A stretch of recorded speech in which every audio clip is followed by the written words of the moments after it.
Kwanza pole kwa msiba, lakini pia ningependa kufahamu jina lako, unaitwa nani? Kwa majina naitwa Uwesu Hamidu Belege, ndio mwenyekiti wa mtaa wa Amani kata ya Liwiti, ambapo anapatikana marehemu James Rogers Temba. Unafahamu vipi kuhusiana na tukio hili la mauaji yaliyotokea ya kukatwa shingo na kichwa kutokuonekana kwa marehemu James Temba, ambaye sasa ibada yake inafanyika kwenye kanisa hili la KKKT hapa? Kwa kusema kwamba ninafahamu, nitakuwa naingilia vyombo vya uchunguzi. Mimi kama mwenyekiti wa mtaa niliripotiwa na mwenyekiti wangu wa shina namba 13 jana John Mkinga ya kwamba kuna kijana ambaye haonekani. Kwa hiyo nikamwambia tujitahidi kumtafuta ili tujue yuko wapi. Kwa hiyo siku ya Jumamosi nakumbuka asubuhi nikiwa kwenye masuala ya kukagua usafi wa mazingira, na miongoni mwa ambao sehemu ambayo inaongoza kwa usafi ni maeneo ya kina James Temba. Kwa hiyo wakati niko kule na kina Emmanuel Mbasha na kina Mzee Mwanyika pamoja na mwenyewe mjumbe wa shina John Mkinga, ndipo tulipopata ripoti kwamba mwenyekiti kijana mwili wake umeonekana polisi ufundi kule. Kwa hiyo baada ya hapo sasa zikapata hatua za kufuatilizia process, mimi kama mwenyekiti pamoja na kamati zangu za ulinzi na usalama kwa ajili ya kujua chanzo cha kifo. Lakini sisi kama sisi hatuna tunalolijua. Hilo jambo liko mikononi mwa jeshi la polisi, na nichukue nafasi hii pia kuwapongeza na kuwashukuru kwa namna ambavyo walivyolichukulia uzito mkubwa hili jambo, kwa sababu tumeona mpaka Kamanda Mulilo amefika nyumbani kwa ajili ya kuonyesha uzito wa jambo. Ni jambo nzito ambalo limetikisa nchi.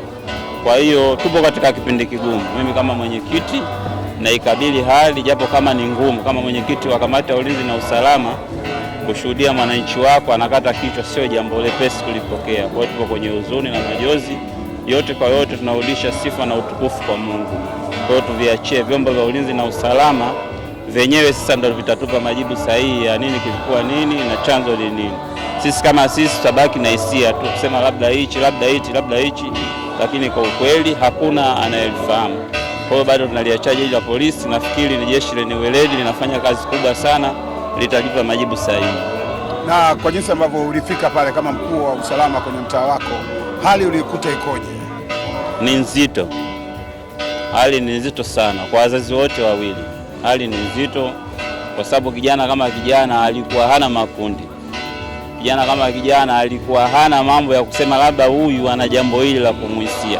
Hata ili kwa kupata tetesi kwamba labda huyu ni mhalifu au ana hili alikuwa hana. Kwa hiyo kupokea ni ngumu sana. Ni ngumu. Na hili ni tukio la ngapi kwenye mtaa wako? Kwa kukata mtu kichwa ndio tukio la kwanza. Sijawahi kuliona katika maisha yangu. Natokea naingia kwenye uongozi. Kwa hiyo ni ngumu kidogo. Na rai yako ni nini kwa wananchi wako wa eneo lako? Kwa wananchi wangu, rai yangu kama mwenyekiti wa kamati ya ulinzi na usalama ni kupeana ishara katika vile kama viashiria vya uhalifu, kwa sababu mimi nafanya kazi masaa 24. Sina Jumamosi, sina Jumapili, na napokea simu muda wowote. Kwa hiyo nimewaambia wananchi wangu, mtu yote anaona kuna jambo lolote ambalo halielewi, basi haraka sana anilipotie. Na maana tumeweka wajumbe wa mashina kwa ajili ya kusaidia ulinzi na usalama.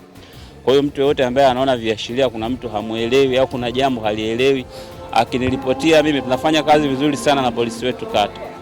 Kwa hiyo polisi kata yuko vizuri muda wowote, wakati wowote, na kwa bahati nzuri anatumia pikipiki, anafika kwa wakati kwenye maeneo. Kwa hiyo ni kupeana zile alama. Kwa hiyo tutashirikiana kwa ajili ya kuzuia kabla hajatokea maafa makubwa. Tukumbushe jina lako na cheo chako. Jina langu naitwa Uwesu Hamidu Belege, mwenyekiti wa serikali ya mtaa wa Amani kata ya Liwiti, wilaya ya Ilala, mkoa wa Dar es Salaam. Asante na pole sana. Nashukuru, asanteni.